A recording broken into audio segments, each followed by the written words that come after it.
Сайн бацгаана уу? Миний нэрийг Тунгалаг гэдэг.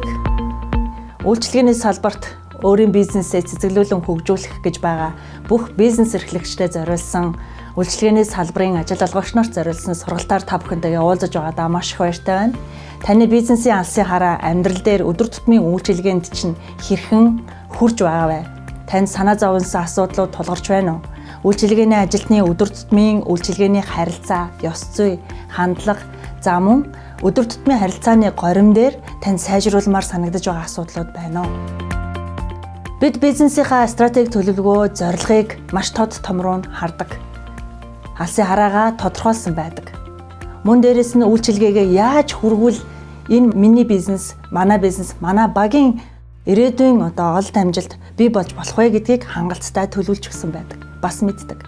Гэвч өдөр тутамдаа түүнийг гүйцэтгэн хүргэж байгаа ажилтан, анхан шатны удирдлага, дээрэс нь таны үйлчилгээний мөн чанар тэнд яг амьдралд үйлчлүүлэгчдэд хүрж байна уу гэдэг нь том асуудал.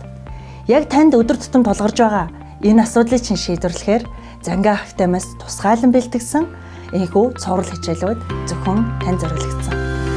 Занга Академи чадвараа хөгжүүл ирээдүгөө бүтээ.